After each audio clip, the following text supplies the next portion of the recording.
Hello, my name is Elijah Wells, and today's review is Wes Anderson's The French Dispatch.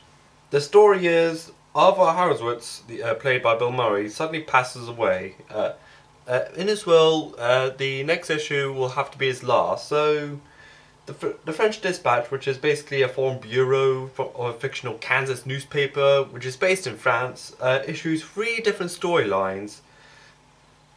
One being about a mentally disturbed artist who decapitated 2 bartenders, becomes an artist, but refuses to sell his art, but the salesman just buys it anyways, and we'll just say the prisoner finds very risky ways to work creatively around having his art sold off. The second storyline is basically a student uprising, but the journalist who is at the middle of this case couldn't keep to her neutrality laws.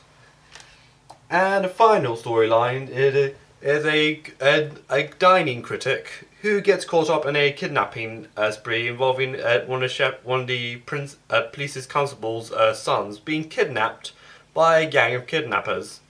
So it's basically three mini movies, but altogether make one movie.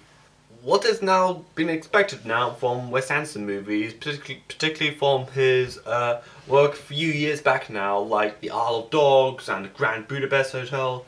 The movie boasts a massive cast of his usuals like Bill Murray, Owen Wilson, Jason Schwartzman, Adrian Brody, to be honest, and Frances McDormand, and the list, to be honest, it just goes on and on and on, like Willem Dafoe, Saoirse Ronan.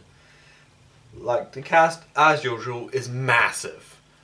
And to top it off, the performances, particularly of Bill Murray, who apparently did the entire thing in 2 days, like his entire performance, is great in this role. And per usual, the Wes Andersonism of the films, the costume works, and the cinematography and the set decoration are usually really marvelous as well. Yeah, if you give it to some contrast, like the really important colouring work, like a lot of reds and pinks of the hotel in Grand Budapest, and a lot of greys and reds in Isle of Dogs, like there's two of his most recent movies. And my favourite of his films, of course, Grand Budapest Hotel and the Royal Tenenbaums with Gene Hackman. And my favourite sequence of the 3 sequences of the film is probably the private dining room of the police commissioner, which is basically a Robert Wright who has this astonishing memory that he can remember anything text-wise.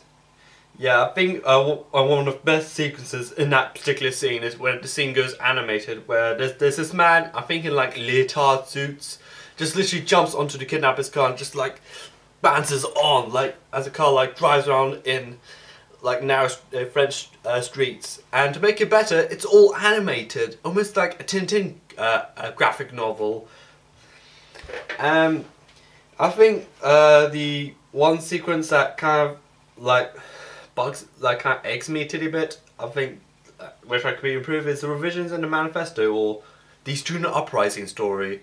I feel like it just, I think the main journalist kind of gets a little too involved, to the point that her press neutrality gets massively questioned by all fronts of the student movement, as the student movement just splits and splits into fractions. I think like she kind of accidentally incited that issue, like, hey, you... And also, there was also this massive controversy that she made minor adjustments to manifesto, which apparently angered some students as well.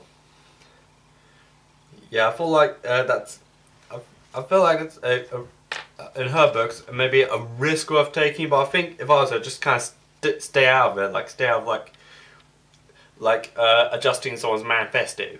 I think the most one of the more beautiful sequences in the movie is basically the concrete masterpiece where Benicio del Toro plays we'll just say a mentally disturbed artist who decapitated 2 bartenders, and it's basically one of the more beautiful sequences in the movie, particularly in the prison riot scene, where the prisoners who somehow got hold of all their like weaponry just break through into the art gallery, and suddenly the scene just stops to a halt, and literally stops to a halt, and you see the camera like just doing this panning shot, and the only character that's actually moving is Benicio del Toro's character.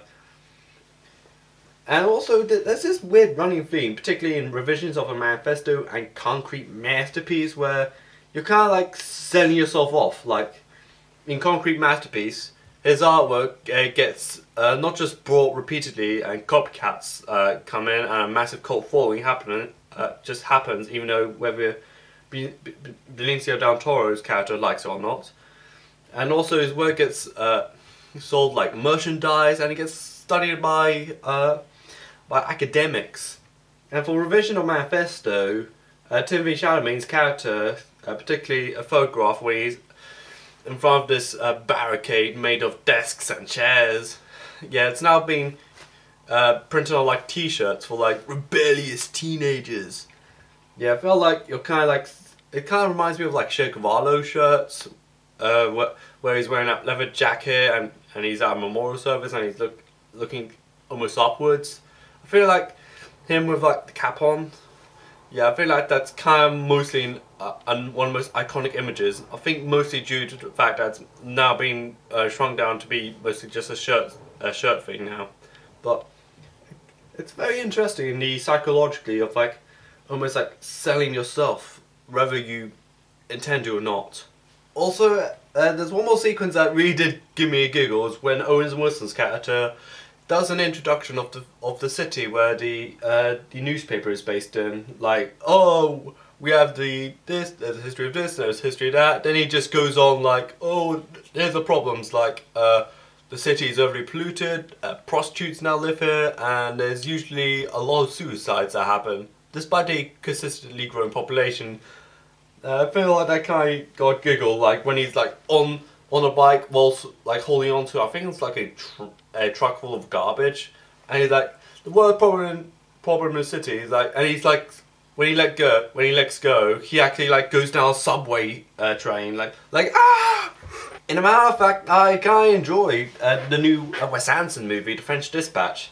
The acting is great, the writing is pretty solid, the direction is great, even though there's some elements in the story, particularly in the revision of the manifesto, kind of bugs me a little bit. But I really like the cinematography, as well as the set decoration and costuming work, which is come to what to expect from a Wes Anderson movie. Even though it's definitely may not be up there with like my favourites being like Royal Tenenbaums and The Grand Budapest Hotel, but all in all, I actually like this movie. I'm feeling an 8 out of 10 for this one. What are your thoughts on the movie? Let me know in the comments. Subscribe to my channel, follow me on Twitter and Instagram, and this is Elijah Wells, and bye.